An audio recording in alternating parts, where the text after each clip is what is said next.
¡Hola! Bienvenidos a Acción en Verde. Nuevo vídeo, nuevo tema y esta semana hablamos sobre la contaminación digital.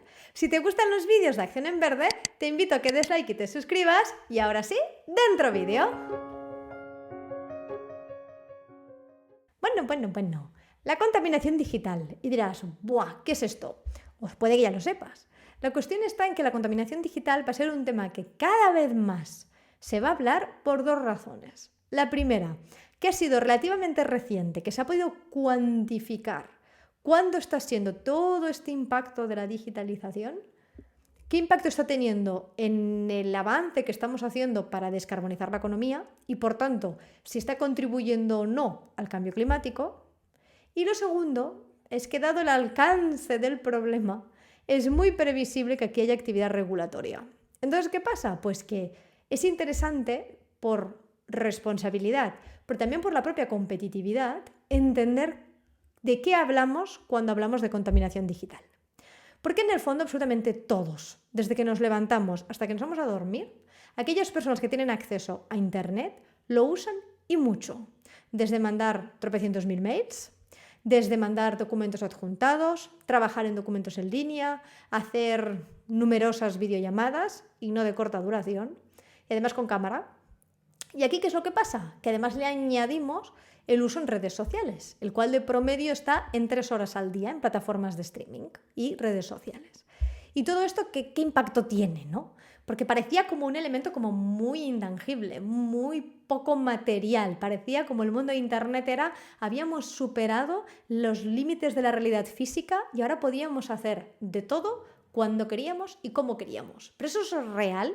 ¿Esto está teniendo un impacto en el planeta? Sí, y un montón. O sea, de hecho, la Asociación Internacional de la Energía ha cuantificado que esta contaminación digital produce el 4% de los gases de efecto invernadero totales. Y dirás, bueno, el 4% tampoco es tanto.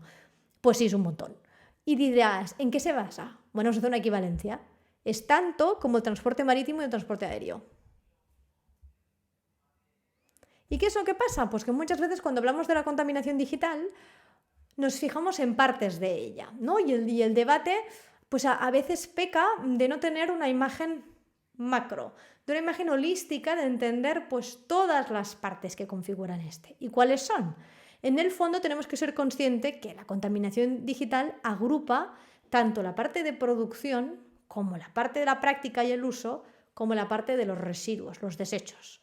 Y justamente en el inicio y en el final es donde hay más alarma social. ¿Por qué? Normal, porque la parte de producción, pues el respeto de los derechos humanos acostumbra a ser ausente, la extracción de recursos acostumbra a ser raros, está por encima del respeto a la protección de esos ecosistemas, y en la parte de los desechos pues no es menor, porque en el año 2019 al final hubieron 53 millones de toneladas de residuos electrónicos, de los cuales solo el 20% se recicló. Y el 80% está indocumentado, lo cual es de forma pues muy previsible, lo que está es enterrado en el subsuelo. Y claro, y además es lo que vemos es que cada vez hay más dispositivos, que cada vez son más pequeños y cada vez necesitan más componentes internos. Entonces aquí pues ya veis que se agrupan muchos factores. Desde cada vez más dispositivos que necesitamos y la cantidad de horas y la intensidad de consumo en esas horas cada vez va más en aumento. ¿Y qué efectos tiene la contaminación digital? Porque aquí lo vamos a centrar en el uso. Dices, ¿y por qué si no es la parte que despierta más alarma social? Porque es donde hay más inconsciencia y donde la escala del problema pues no es menor. Porque al fin y al cabo hay como dos tipos dentro de la contaminación digital, dos tipos, que es aquella contaminación que es directa por el uso y la contaminación que es latente. Y dirás, ¿qué es esto de latente? Todo aquello que se guarda, todo que tienes allí guardado en la nube, las bandejas de entrada en los mails, que tienes allí como si fuera, no sé cómo decirte, como trasteros que no vas a ver en la vida y que tienes allí almacenado, pues todo eso también tiene un impacto. Y empecemos primero en la parte de los directos. ¿Por qué? Porque mandar mails no es neutro.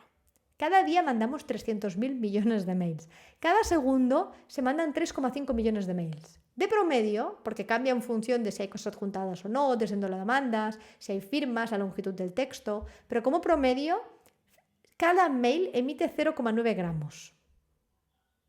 Además, cuando tú cargas una página web, cuando haces una búsqueda, el hecho de tener varias pestañas abiertas, y todos pecamos de tener pestañas abiertas, el hecho de tener que ir refrescando continuamente estas páginas también acelera las emisiones. Ver vídeos en plataformas de streaming también tiene un impacto que no es menor.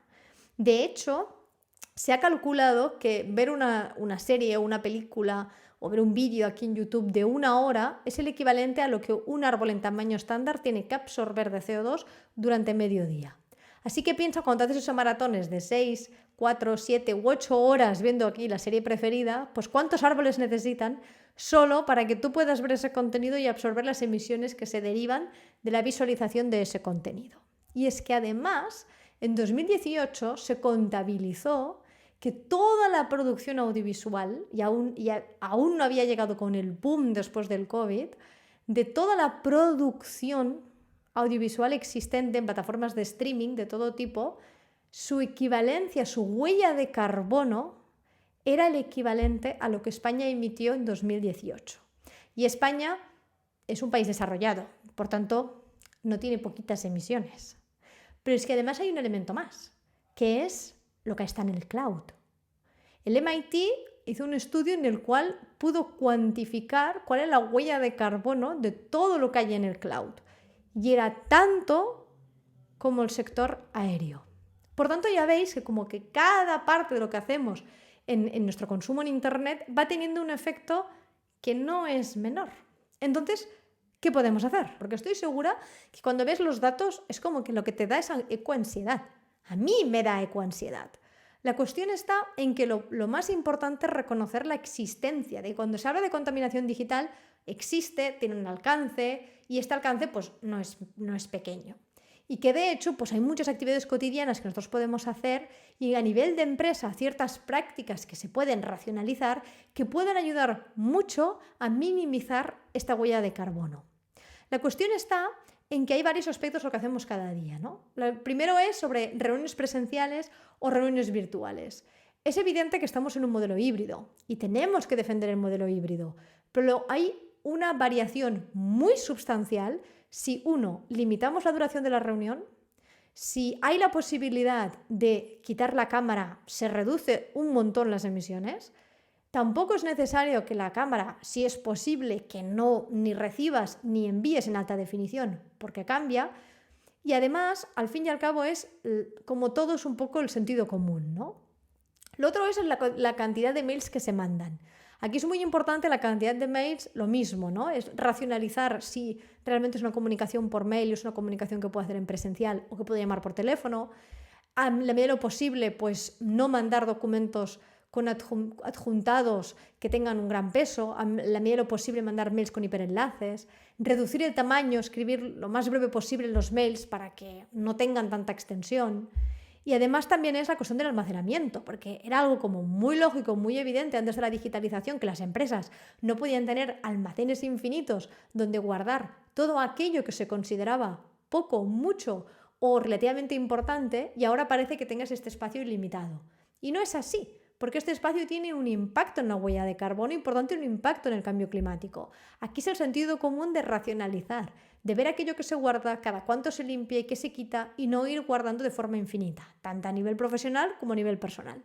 Y finalmente siempre hay una pregunta que siempre surge, que es en relación a las compras online, porque aquí es muy parecido a las reuniones también virtuales o las reuniones presenciales. Al final estamos en modelos híbridos, pero la cuestión es que siempre defenderé las tiendas locales, porque al fin y al cabo hay una reducción de la huella de carbono al tener proveedores locales y además estás generando riqueza en tu comunidad. ¿Qué te ha parecido el vídeo sobre la contaminación digital? ¿Quieres dejar algún comentario? Yo allí os leo. Yo siempre te invitaré a que des like y te suscribas a los vídeos de Acción en Verde y nos vemos en el siguiente vídeo. ¡Adiós!